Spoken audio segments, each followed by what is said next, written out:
satisfacción, no conforme, pero con satisfacción, creemos y creo haber cumplido con ese compromiso. Por supuesto que no volvería a vivir.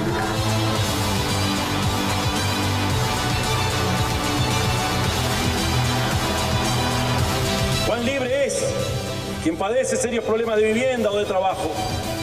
Buenas noches para todos, ¿cómo les va? Volvió Séptimo Día, estamos acá de nuevo. Séptimo Día con la mesa de debate y de análisis más grande de la televisión uruguaya. Regresamos, nueva temporada del programa en un año que no elige presidente, es verdad, pero sigue siendo crucial. ¿Por qué? Porque el ciclo electoral no terminó. Hoy quedan 56 días para una nueva elección, para las departamentales, que son 19 elecciones en una misma jornada. Y además, hoy llevamos 15 días de un nuevo gobierno encabezado por Yamandu Orsi. Por eso es necesario que se reinstale la mesa acá en la tele y todos los domingos de noche debatir y analizar. Hoy tenemos una mesa fundamentalmente de análisis, con periodistas, con politólogos y economistas. Han pasado muchas cosas y hay algo que es de último momento, que es el caso de Sossi. Bueno, lo vamos a desarrollar, vamos a hablar de este tema en instantes, pero primero quiero saludar a los integrantes del panel. Es un gustazo recibir otra vez a los periodistas del equipo que siguen con nosotros. Leonardo Abercor, hombre de la casa que se incorporó a Telemundo hace poco. Leo Abercor, un gustazo, bienvenido, ¿cómo andás? Un gusto estar acá y un placer que vuelva al Séptimo Día y tener en el estudio a quien vas a presentar a continuación. Gracias, Leo. Natalia igual, que está al lado tuyo. También. Por supuesto que continúa. Y el regreso a la televisión del querido Juanchi Uni. Bienvenido, Juanchi. Gracias, Mariano. Buenas noches para todos. Un placer estar de vuelta acá en Séptimo Día. Apláudanlo. Sí, señor. En el 12, que la siento mi casa y bueno, mucha agua pasó bajo el puente, lo digo en mi caso personal y bueno, es una alegría y una sensación muy linda poder volver acá al piso y al estudio de la tele de Séptimo Día. Qué lindo tenerte y cómo te extrañamos el año pasado, cuando se empezó a picar la campaña. Bueno, un placer tenerte, Juanchi, por acá. Ya lo van a escuchar en instantes nada más, pero ahora saludemos a los invitados. Este año el programa es así, seguiremos teniendo un panel fijo de periodistas y el resto de los invitados políticos, politólogos, economistas, lo que sea, profesionales de cualquier ámbito, serán invitados cada domingo. En el caso de hoy, una mesa que casi repite algo que hicimos el año pasado, justo en la previa a las elecciones. 2 economistas y 2 politólogos de gran trayectoria, casi que no necesitan presentación. Uno es Adolfo Garcé, hombre de la casa también. Bienvenido, Fito, ¿cómo andás? Muchas gracias. Fue un fracaso aquella mesa, pero bueno, hay que... Como fue un éxito rotundo, la repetimos. Diego Luján, ¿cómo te va, Diego? Muy bien, muchas gracias. Un placer estar de vuelta por acá. Bueno, un gustazo. Por supuesto que los 2 docentes en ciencia política y también máster en ciencia política. Y tenemos doctores en ciencia política, quise decir, perdón, y tenemos a 2 másters en economía. Eso es lo que iba a decir. Aldo Lema y Gabriela Mordecki, ¿cómo les va? Bienvenidos. Un gustazo tenerlos, Aldo. Gracias por la invitación, un gusto estar nuevamente aquí, Mariano. Gabriela, gracias por acompañarnos. Lo mismo, muchas gracias por la invitación, la verdad un placer participar de estas mesas. Es más, creo que incluso Gabriela y Aldo se sentaron en el mismo lugar la otra vez, ¿no? Recuerdo ahí, frente a frente. Gracias por acompañarnos. El primer tema hoy es muy político. Quizá hubiéramos arrancado con los primeros 15 días del gobierno encabezado por Yamandu Orsi, pero no. Está este terremoto político que termina siendo electoral en Soriano. ¿Por qué? Porque este caso se lleva por delante a toda la plana mayor del gobierno departamental, incluido Guillermo Besossi, ex intendente y candidato a la intendencia, y además un caudillo en Soriano, el principal referente de los blancos en ese departamento. Bueno, como ya les contamos acá en Telemundo, Besossi fue imputado el jueves por 7 delitos, y bajo a leerlos, ¿no? Porque es bastante. 7 delitos de corrupción, peculado, tráfico de influencias, concusión, omisión de denunciar delitos, cohecho simple, coautoría de un delito de cohecho calificado y reiterados delitos de abuso de funciones. Actualmente Besossi está bajo arresto domiciliario con tobillera electrónica en su casa. Y hoy, en esa situación, brindó una conferencia de prensa en Soriano, desde su estancia, y dijo que es inocente. Él dice: a los que me siguen y confían en mí, nunca los defraudé. Yo jamás pedí nada a cambio de ninguna gestión. Sería incapaz de tocar algo que no es mío. Y además agregó que él sigue adelante con la carrera electoral y quiere ser candidato para las elecciones del domingo 11 de mayo. Escuchemos algo de lo que expresaba hace un rato. Yo no los defraudé, tengan pero la plena seguridad, ni los voy a defraudar. Y a rato me siento un preso político. Me siento un preso político.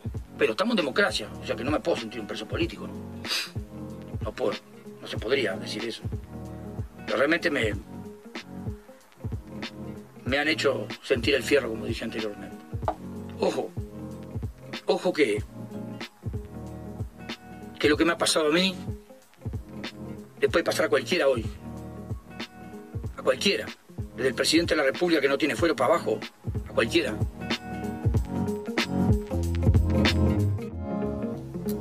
Directorio del Partido Nacional, este es un asunto político y mañana ya instalan una comisión para hacer un seguimiento también.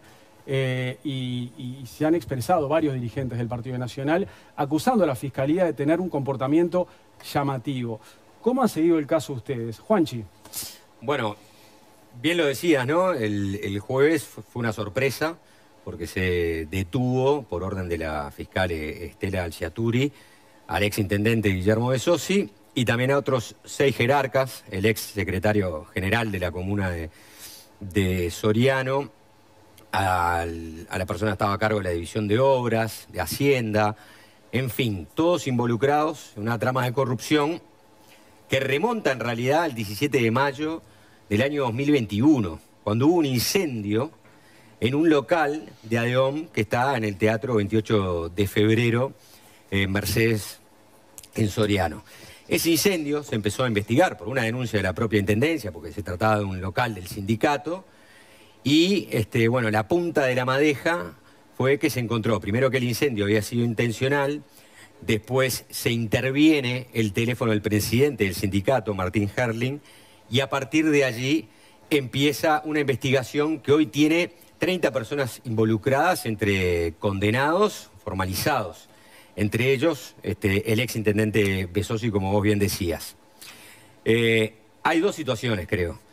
Los episodios por los cuales la fiscal acusa a Besosi de haber cometido todos estos delitos, es el tema de fondo, y la defensa que en este momento hacen algunos dirigentes del Partido Nacional diciendo que se trata de un abuso de fiscalía. ¿Por qué un abuso de fiscalía? Bueno, porque el teléfono estaba intervenido del año 2021, generan la suspicacia de que justo la detención de Besosi se da a 2 meses de la elección departamental. Es más, se están agregando que esto es una operación política y detrás está... Una operación política, detrás está para ellos Jorge Díaz, esa es la verdad. Capaz que nadie lo salió a acusar públicamente, pero si uno habla con los dirigentes del Partido Nacional, te dicen esto es una opereta de Díaz que está buscando perjudicar políticamente y electoralmente a Besosi y al Partido Nacional y no la podemos dejar pasar. Tenemos que estar en pie de guerra. Y eso fue lo que dijo Gandini en la tumba de Wilson, recordando la muerte de Wilson el 15 de marzo, ahora este fin de semana, el sábado. Así lo proclamó Gandini. Si nos quieren y nos vienen a buscar, nos van a encontrar. Entonces, hay una buena parte de los dirigentes del Partido Nacional que dicen, vos, esto es un tema político, de persecución política. Además de Gandini, Botana, García, Enrique Antía, Álvaro Delgado. Claro, y hay otros que están tratando de cuidar un poco y medir más sus palabras. Como Lema, por ejemplo. Como Lema, que es candidato, y como Álvaro Delgado, que hoy sacó un tuit, donde el tuit es bastante denunciativo de esta situación que estoy diciendo, ¿no? Como que hay un abuso de la Fiscalía al detenerlo, al llevarlo esposado, a no haberlo citado antes para que fuera a declarar, no tenía, ni siquiera los abogados se encontraban presentes, muchas de estas cosas, acusaciones se filtraron por la prensa antes que se enterasen los propios abogados de Besosi, o el propio imputado en este caso. Entonces, hay toda una situación de que en el Partido Nacional dicen, bueno, ¿qué hacemos? ¿Lo salimos a defender con toda?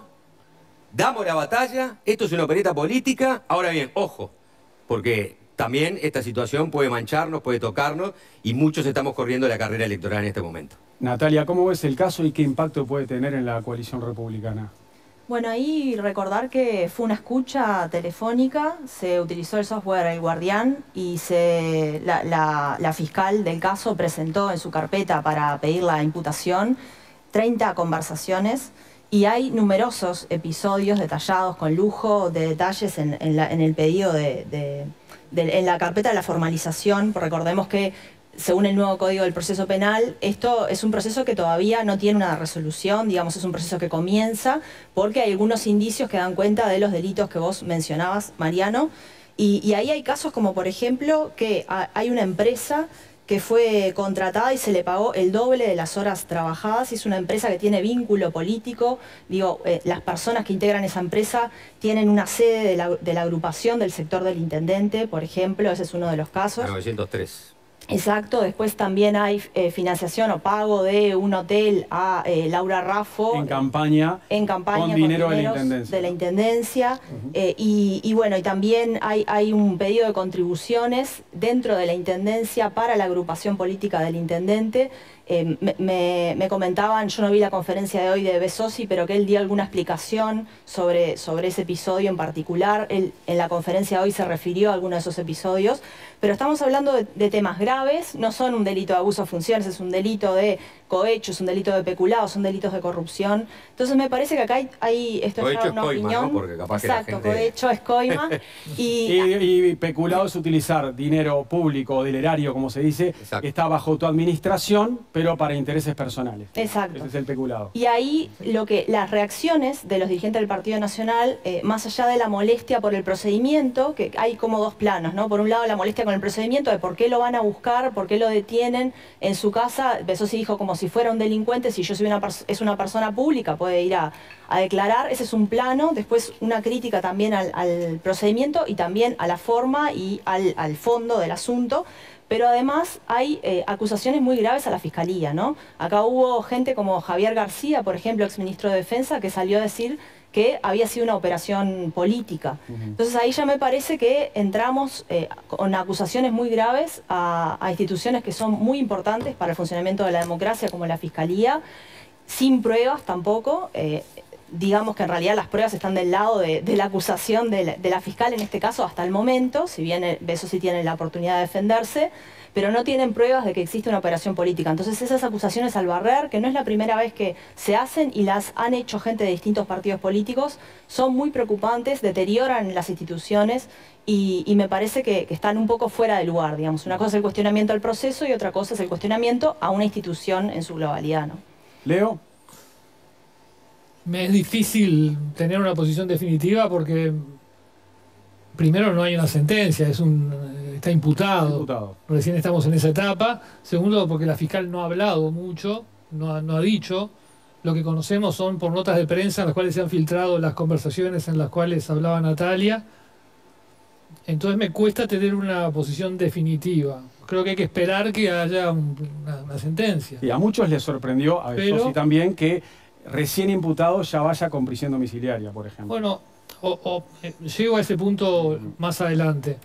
Con estas salvedades, que no es una opinión definitiva de mi parte, lo que he leído en las notas, por ejemplo, las notas que hizo Natalia Roa en El Observador, donde se cuentan esas conversaciones por teléfono, son cosas que no me gustan, ¿no? O sea, hay cosas que no suenan bien, que suenan mal, que hablan de una política que no es como se debe ejercer la política que uno querría que se ejerciera. Por ejemplo, ese tipo de cosas como pagarle con plata de la Intendencia el alojamiento a candidatos políticos.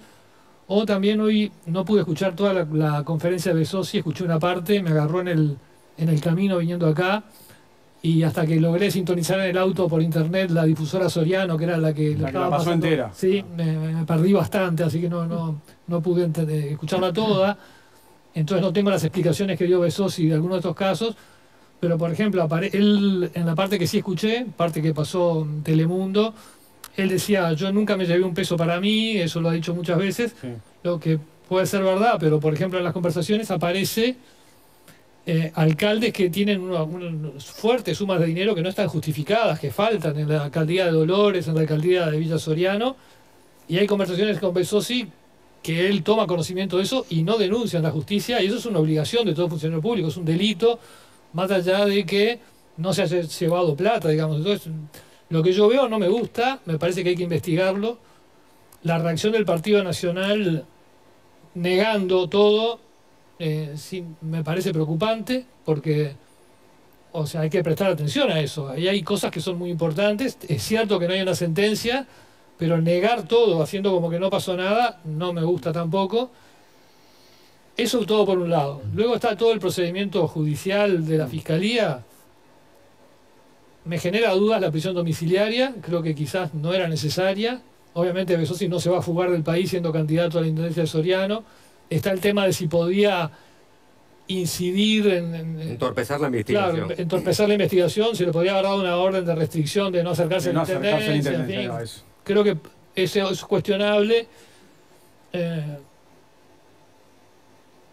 Tampoco me gusta que la fiscal lo haya hecho toda esta jugada justo porque le sale un traslado. Es decir, le sale un traslado y lo decide hacer antes del traslado. Podría haberlo dejado para que lo hiciera, para que lo subrogara, lo podría haber hecho hace otros meses. Pero no me parece lo principal. No, y no te parece lo principal lo que acusan los nacionalistas, que es que esto es a menos de 2 meses de la elección departamental. O sea, puede ser, pero lo principal son los hechos. Si hubo delitos o no hubo delitos. Y lo que yo veo en las notas de prensa no suena bien, la verdad, suena feo. Creo que Besosi lo dijo también, tendrían que ir presos los 19 intendentes. De ser así, tendrían que ir presos los... Y bueno, es un tema para Diego, para Fito. Yo creo que en Uruguay hace falta reformas políticas en las intendencias porque es un escándalo tras otro. Este no es el primero, han habido otros. No son solo las del Partido Nacional, porque la de Salto tuvo episodios también bochornosos. Creo que el Uruguay, que es un país que necesita dinero urgente para cosas importantes, no puede seguir con las intendencias que sean feudos que se manejan como si fueran estancias, con patrones de estancias que deciden la plata acá, la plata allá, esto lo denuncio, esto no lo denuncio. Creo que no va para más. Una de las reformas que yo haría sería ya eliminar la mayoría automática que tienen al ganar las elecciones. No se justifica de ninguna manera. Para aprobar todo lo que quieran después. Sí. Todo no, porque hay algunas cosas que necesitan mayoría especial. Pero para aprobar gran parte de las El que gana tiene mayoría de ediles. Esa es una, pero habría que hacer otras cosas. Fito y Diego, por supuesto que van a decir lo que opinan sobre el caso, pero yo voy sumando preguntas. ¿Cómo puede afectar esto a nivel electoral al Partido Nacional, ahora en las elecciones del 11 de mayo? ¿Y qué deberían hacer los blancos mañana cuando traten el tema en el directorio, en esa comisión? ¿Qué posición tendrían que adoptar? Fito. Sí. Parto de suscribir lo dicho acá y también, muy especialmente, los recaudos que planteaba Leo, ¿no? Esto es un... a ver, todo esto tiene que ser finalmente tratado por la justicia y ahí sabremos cuál es la entidad digamos, de los delitos. Pero es muy grave lo que está pasando, es muy grave que pase todo el tiempo en las intendencias, que tengamos, si hacemos un poco de memoria, hubo muchos problemas de este tipo, muchas denuncias de corrupción en los últimos años en las intendencias y tiene que ver con lo que se mencionaba recién, tiene que ver con que está mal armado el gobierno departamental en nuestro país, la mejor democracia de la región, está institucionalmente mal armado. Los intendentes tienen las manos demasiado libres, a veces creen que son invisibles. ¿Por qué? Porque no hay suficientes controles. La mayoría automática es un problema, pero además los intendentes, como manejan tantos recursos, inciden en los medios de comunicación de sus departamentos, inciden en las empresas de los departamentos, en los negocios de los departamentos, y terminan haciendo un manejo patrimonialista de los recursos a nivel departamental. Entonces, seguramente son buenos vecinos, seguramente sean buenas personas, seguramente no se están enriqueciendo, pero el tipo de política que se hace en los departamentos, bueno, es del siglo XIX o del siglo XV. Entonces, precisamos una reforma constitucional sin falta, pronto. El Partido Nacional, cada vez que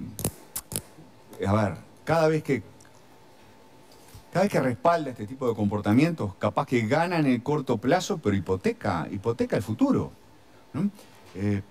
El Partido Nacional lo que debería hacer es sumarse a una reforma política porque es un problema atrás del otro el que le estalla en las manos. Le estalló en la campaña electoral pasada, la del 2019, el caso Moreira. El caso Moreira, ¿no?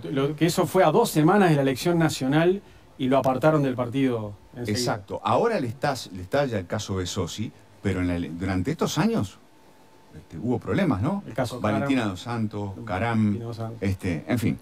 Hay algunas diferencias ahí. Sí. No me refiero al fondo de las acusaciones. Sí.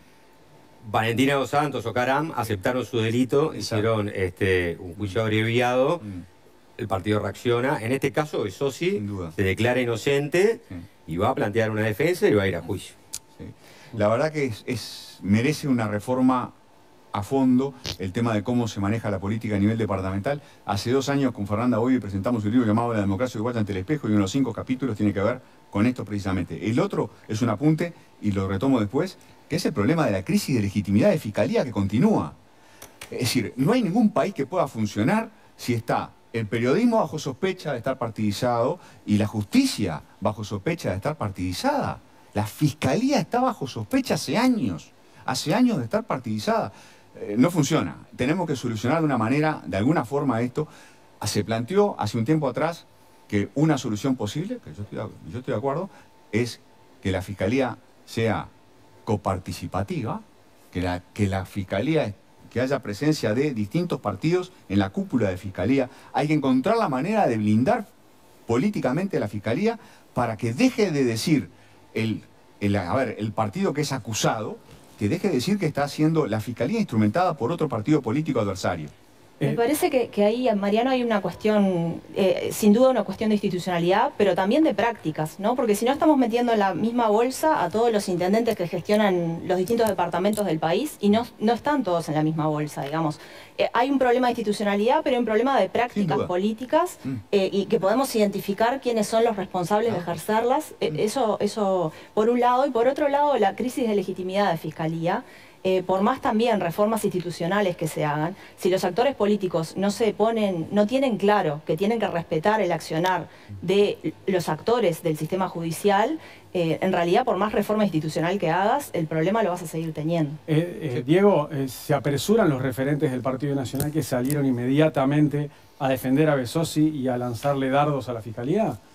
Y bueno, a ver, en el marco de una campaña electoral como la que estamos atravesando en el plano departamental, es razonable que se trate de reducir los daños, ¿no? De controlar hasta qué punto escala esto, porque evidentemente tiene correlatos en otros, como se dijo bien aquí, en otros casos, ¿no?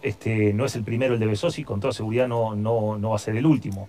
Entonces yo puedo entender los esfuerzos retóricos que los líderes del Partido Nacional hacen para tratar de, sin decir algo, decir lo que pueden en el marco de esta campaña. Ahora, varias cosas respecto de lo que se estuvo diciendo acá en la mesa. Las reglas, es decir, las instituciones, las normas existen para prevenir comportamientos, prácticas desviadas desde el punto de vista moral, ¿no? Es decir, si todo el mundo fuese leal, fuese bueno, las reglas serían triviales, no tendrían ningún efecto. Las reglas están precisamente porque habitualmente los individuos se desvían del plano normativo deseable, ¿no?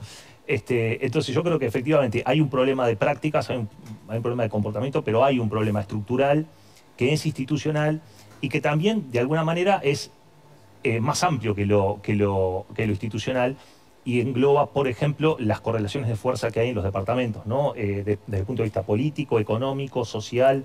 Los intendentes tienen demasiado poder, tienen pocos controles. Como decía Fito, la mayoría automática no solamente es un problema de control, sino la reelección también. En el plano nacional nosotros no tenemos reelección, pero los intendentes se pueden reelegir. Hay intendentes que tuvieron 3, 4 periodos, obviamente no consecutivos, ¿no? Con un periodo intermedio. Eso genera también que las lealtades políticas sean de tipo personal, ¿sí? Es decir, hay líderes que tienen un peso específico en sus departamentos tan grande que muchas veces las lealtades no son al sistema institucional, ni siquiera son al partido, sino que son a la persona, ¿no? Entonces ahí hay un problema. Otro problema respecto de lo que preguntabas, Mariano, hace un rato, ¿cómo va a impactar esto en términos electorales? La experiencia reciente que tenemos muestra que el impacto puede llegar a ser marginal. Lamentablemente, ¿qué desearía uno como ciudadano? Lo que desearía es que los votantes, los ciudadanos de los distintos departamentos sean elásticos a este tipo de cosas. Es decir, que respondan adaptando su comportamiento. Bueno, si esta persona es deshonesta o está sospechada de corrupción, yo voy a votar a otro.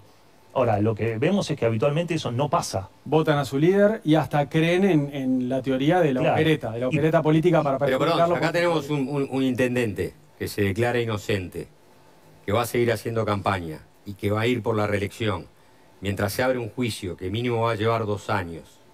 Es decir, la ciudadanía puede reaccionar a eso y decir, no, para mí es un deshonesto, pero estaría prejuzgando, porque en realidad lo que se está abriendo es un juicio donde el imputado es inocente hasta que se pruebe que es culpable y sea condenado.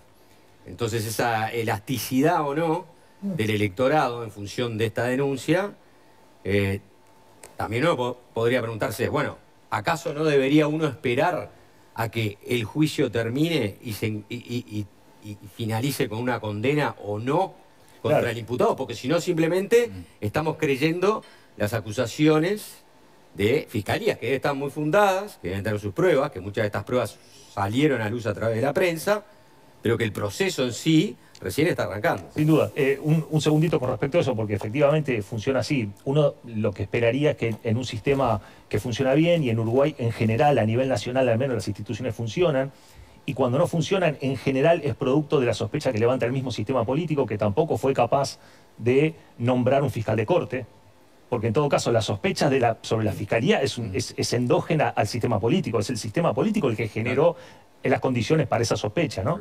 Pero entonces, en un sistema que funcione bien, una acusación de fiscalía respecto al comportamiento de un gobernante debería ser razón suficiente para que tenga una condena al menos electoral. Yo no estoy diciendo una condena judicial, desde luego, eso es un asunto de la justicia. De pronto Besossi es inocente y ya está. Ahora, no es una acusación de un partido de la oposición la que cae sobre Besossi. La que está cayendo sobre Besossi es la acusación del sistema institucional que tiene el Uruguay, que es la Fiscalía, con pruebas suficientes como para poder formalizar a un ciudadano. Entonces, tampoco diría que habría una sobrereacción en el caso de que la gente diga, bueno, vamos a votar por otro lado. Sería tomar eso como una señal creíble del sistema institucional que está diciendo, este es un individuo que está sospechado de determinados delitos que son relevantes, ¿no? Más allá de lo que pase después. Aldo, ¿querés aportar algo al caso? No, yo, digamos, como tema que me parece relevante es tener cuidado con algunos cambios institucionales que quizás aparecen como eventuales solucionadores de estos problemas, cuando en realidad, como se ha dicho acá, o tienen que ver con ilícitos, o tienen que ver con malas prácticas, o tienen que ver con clientelismos, o tienen que ver con falta de denuncia de los medios de comunicación, o otros temas. O sea, por ejemplo, tengo dudas sobre si un cambio, sobre los costos y beneficios que tendría un cambio en la mayoría automática, porque por otro lado, si uno pone en el balance, tenemos claro que las mayorías automáticas le permiten a las intendencias y demás ser ejecutoras, ser en algún sentido solucionadoras de problemas relativamente rápido, cuando en el país se discute, digo, las lentitudes y las ineficacias para resolver ciertos problemas. O sea, en el mundo, me gustaría escuchar más a los politólogos, hay muchos ejemplos en el mundo de sistemas o binominales o uninominales, digamos, de mayorías automáticas que funcionan muy bien, y acá los problemas pueden pasar por el clientelismo, por la incapacidad, digamos, que pueda tener la prensa en algunos casos para denunciar porque está cooptada por el sistema político a través de publicidad y de otras cuestiones similares, o por malas prácticas, o por códigos de ética y conducta, y a veces hasta los propios políticos, quienes ejercen, digamos, la política, muchas veces no se dan cuenta de que pagar un hotel o cosas de esta naturaleza es evidentemente un uso de recursos de la sociedad en pro, digamos, de alguien de tu partido que va en contra, digamos, de lo que sería el fair play, el juego limpio y demás. O sea, hay muchas de esas cuestiones que yo creo que primero me parece que hay que atacarlas con bastante fuerza. Muchas que tienen que ver con clientelismo, que tienen que ver con ilícitos. Que se naturalizó durante décadas, claro, que se sepa que está mal. Y entonces tener cuidado con que en el incendio, digamos, de repente ir a atacar cuestiones institucionales que tienen algunas bondades que quizás hoy se están soslayando, como podría ser el tema de la mayoría automática, porque podríamos poner ejemplos de departamentos o de donde la mayoría automática funciona, resuelve problemas y es relativamente eficaz. Leo. No tengo ninguna duda que hay que eliminar la mayoría automática. O sea, son eficaces salteándose todos los controles, como estamos viendo. Por lo menos poner un control más, que haya ediles de la oposición que tengan que enterarse de lo que están decidiendo y que tengan que convencerlos, como pasa en la Cámara de Diputados o en la Cámara de Senadores, que les expliquen lo que están haciendo y los convenzan. Eso obviamente tiene que estar atado, como decía Aldo recién, cuando uno diseña un sistema institucional tiene que hacerlo de manera armónica, ¿no? Es decir, si nosotros dejamos todo como está y quitamos la mayoría automática, quizás haya luego problemas para avanzar las agendas de los gobiernos departamentales, pero también hay una cuestión. A nivel departamental, los intendentes son electos con mayoría simple, ¿no? De modo que dependiendo de la configuración partidaria de cada departamento, un intendente puede ser electo con el 35 o 40% de los votos y tiene, sin embargo, más del 50% de los ediles asegurados. La pregunta ¿es razonable eso? No pasa a nivel nacional, no tendríamos que también elegir a los intendentes por un sistema de doble vuelta como me da la sensación que es un poco, respeto le digo, ¿no? Bizantino estar hablando de las mayorías automáticas cuando todos los delitos de los que se le acusa a Besosi y a los otros jerarcas no pasaron por la Junta Departamental, ni mucho menos. Son delitos que pasaron por la dirección de obras, son delitos que pasaron por la dirección de auditoría, son delitos que hablan de llamados por teléfono y de acciones arbitrarias, es decir, que no sé cómo controlarías eso con una modificación de las mayorías en la Junta Departamental cuando en realidad te la están pasando por el Estado. Tengo que avanzar y cambiar de tema para que hable Gabriela. Todavía no abrió la boca Gabriela Mordecki, salgo para saludar. A ver, evaluemos un poco estos primeros 15 días del gobierno de Yamandú.